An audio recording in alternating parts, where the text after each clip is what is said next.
नमस्कार साथियों, मैं डॉक्टर कमलेश कुमार टांक इस यूएन अकादमी के डिजिटल मंच पर, ऑनलाइन मंच पर आप सभी का हार्दिक स्वागत एवं अभिनंदन करता हूं।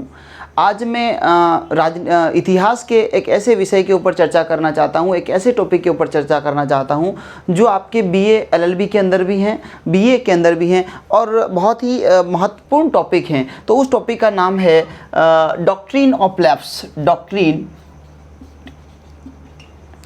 डॉक्ट्रिन ऑफ लैप्स, उस टॉपिक का नाम है आपका डॉक्ट्रिन ऑफ लैप्स। देखिएगा,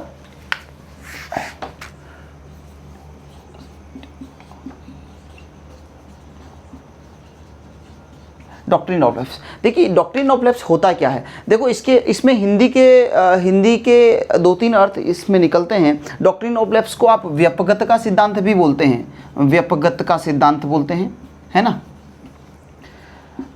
दूसरा, इसको आप हड़प का सिद्धांत भी बोलते हैं, हड़प का सिद्धांत, ठीक है ना। ये दो तीन नाम। एक इसको चूक का सिद्धांत भी बोल सकते हैं आप लोग, कई किताबों में चूक का सिद्धांत भी कह रखा है।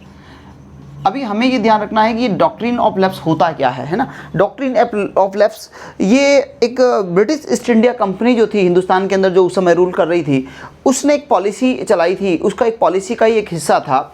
और उस समय भारत का जो गवर्नर जनरल हुआ करता था, दैट वाज लॉर्ड डलहौजी। उस लॉर्ड डलहौजी के द्वारा इस पॉलिसी को लागू किया जाता है, डॉक्ट्रिन ऑफ लैप्स को। एग्जैक्टली ये पॉलिसी थी क्या। देखिए, हमने पिछली क्लास के अंदर जब सब्सिडरी अलायंसेस पढ़े थे, तो हमने उस बीए एलएलबी के जो सेकंड सेमेस्टर के अंदर जो फर्स्ट यूनिट थी कि भाई ब्रिटिश गवर्नमेंट के ब्रिटिश ईस्ट इंडिया कंपनी जो थी, उस ब्रिटिश ईस्ट इंडिया कंपनी के एक्सपांसन यहाँ हिंदुस्तान के अंदर किस तरह से हुआ, उनका जो रूलिंग था वो किस तरह से यहाँ बढ़ता गया। तो उनके लिए बहुत सारी इन लोगों ने समय समय पर पॉलिसीज चलाई, जिसमें एक सब्सिडरी अलायंसेस था। इसके बाद में आपकी ये पॉलिसी भी आती है, और भी दूसरी कई पॉलिसी समय समय पर इन लोगों के द्वारा लागू की जाती है, इंप्लीमेंट की जाती है। तो उसी श्रृंखला के अंदर, उसी कड़ी के अंदर एक जो पॉलिसी थी, that is the doctrine of lapse. ये डॉक्ट्रिन ऑफ लैप्स आपको ध्यान रखना है कि लॉर्ड डलहौजी ये जो था, ये भारत का गवर्नर जनरल था। और ये भारत का गवर्नर जनरल जो बनकर आया वो 1846 से लगा 48 से लगाकर 1856 तक ये भारत का गवर्नर जनरल लेता है। और जब ये भारत का गवर्नर जनरल रहता है, तो उस समय ब्रिटिश ईस्ट इंडिया कंपनी के एम्पायर को बढ़ाने के लिए इसके द्वारा इस पॉलिसी को लागू किया जाता है। अब ये पॉलिसी है क्या, इस पॉलिसी के अंदर मुख्य बातें यह थी, मेन जो पॉइंट्स थे उसके यह थे कि जिसको आप एक नाम से और भी आपको बता सकता हूँ, इसको एक अपन इसका नाम और रख सकते हैं, गोद निषेध। इसको आप गोद निषेध की प्रथा भी बोल सकते हैं, गोद निषेध, ये प्रथा भी थी, गोद निषेध। यानी कि जब कोई राजा होता था, उस समय सारे प्रिंसली स्टेट हुआ करते थे, रियासतें थी, राज करती थी हिंदुस्तान के अंदर, और हर रियासत का, हर प्रिंसली स्टेट का एक किंग होता था, उसका एक एम्पायर होता था।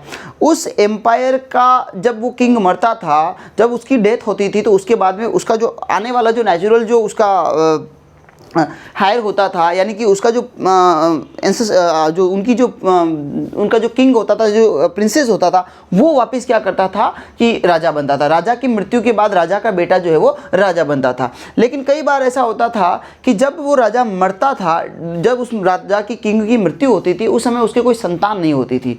उस समय जब उनकी संतान नहीं होती थी, तो ब्रिटिश ईस्ट इंडिया कंपनी ने ऐसी एक पॉलिसी लाई कि यदि कोई राजा मर जाता है और मरने के बाद यदि उसके कोई संतान नहीं होती है, तो उस केस के अंदर वो जो उसका एम्पायर है वो ब्रिटिश ईस्ट इंडिया कंपनी अपने अंदर शामिल कर लेगी। यानी कि उस व्यक्ति को कोई दूसरी संतान गोद लेने का अधिकार नहीं होगा। अगर उसके संतान है, खुद की संतान है, तो वो राज्य उसके बेटे के पास चला जाएगा।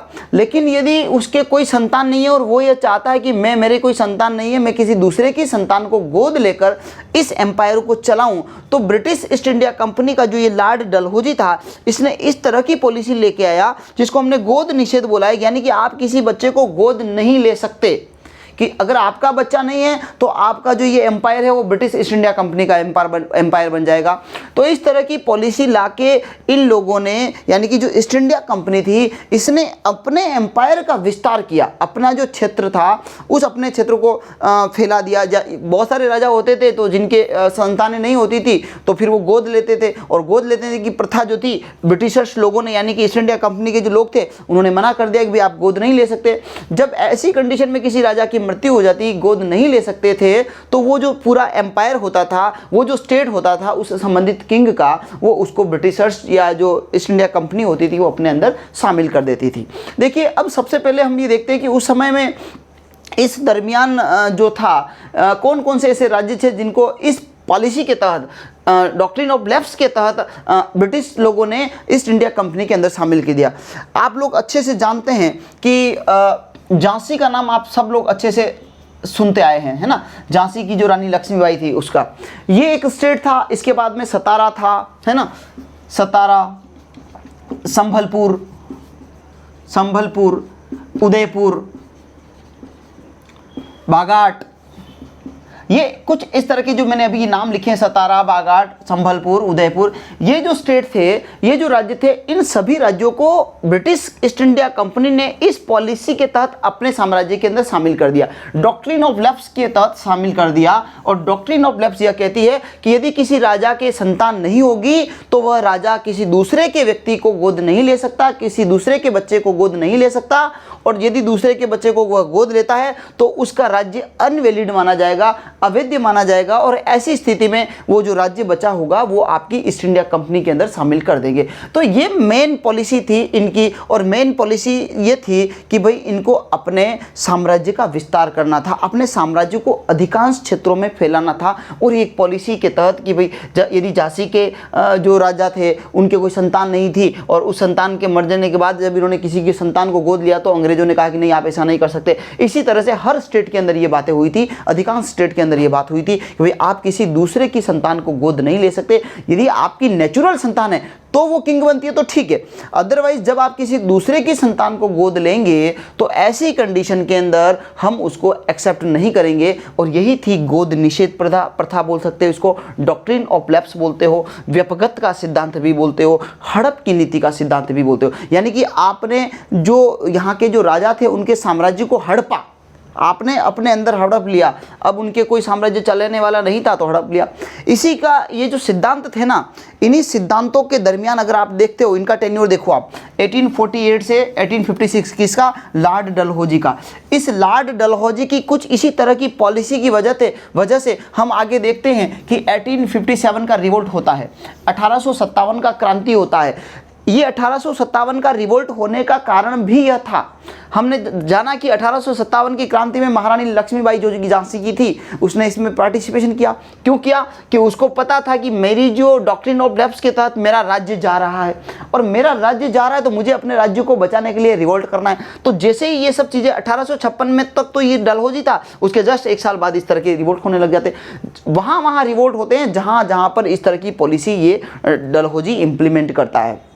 तो 1857 का जो रिवोल्ट होता है, उस रिवोल्ट के एक मेजर कारण होता है, और मेजर कारण क्या होता है कि लॉर्ड डलहौजी जो था, इसकी इस तरह की पॉलिसीज़ जो उसने उस समय लागू की थी, उस पॉलिसी से लोग जो है बिल्कुल एग्री नहीं थे। उस पॉलिसी से लोगों को लग रहा था कि ये तो हमारे राज्य को ख़त्म करना चाहते हैं और हमारे राज्य के ऊपर ऑक्युपाई करना चाहते हैं। इस वजह से इन सभी लोगों ने जो है वो अधिकार रिवोल्ट किए। ये 1857 का रिवोल्ट हुआ। तो हम 1857 की जब रिवोल्ट पढ़ते हैं तो उन रिवोल्ट के अंदर ये कॉजेज पढ़ते हैं, ये कारण पढ़ते हैं कि भाई क्या कारण था कि भाई डलहौजी का गोद निषेध प्रथा, ये भी 1857 के रिवोल्ट का एक रीज़न था। इस वजह से भी ये रिवोल्ट हुई थी।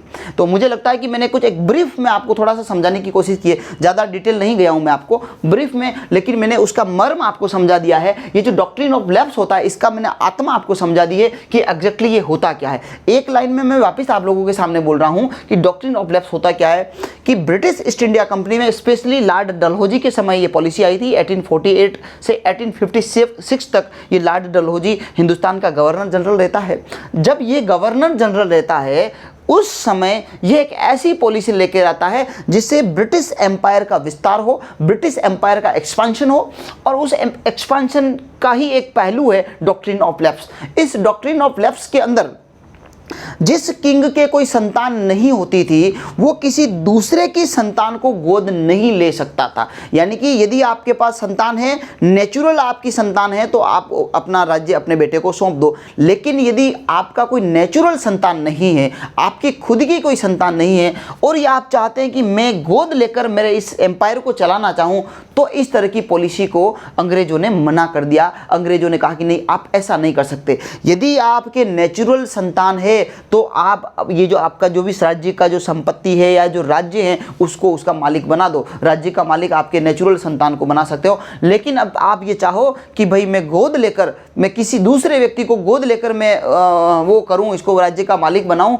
तो ऐसी पॉसिबल नहीं है। और ये हम झांसी के बारे में अच्छे से जानते हैं कि झांसी का जो था उसका कोई राव गंगाधर, उस समय झांसी की रानी लक्ष्मीबाई का जो हस्बैंड था, उनके कोई संतान नहीं थी, तो उन्होंने किसी दूसरे की संतान को गोद लिया। और ये बात जब वहाँ पता चली कि भाई इस तरह की बात हो रही है, यानी कि झांसी में गोद लिया गया है, तो जो लॉर्ड डलहौजी थे इन्होंने मना कर दिया कि नहीं, यू कांट डू दिस, आप ये नहीं कर सकते। तो इस तरह की ये थी policy doctrine of lapse. I hope आप लोगों को ये समझ में आया होगा। जो आप लोग इस वीडियो को अगर आपको समझ में आया है तो लाइक करिएगा, शेयर करिएगा, और इसका जो ज़्यादा से ज़्यादा आप अपने ग्रुप्स के अंदर शेयर करिएगा। साथ ही इसी के साथ नमस्कार।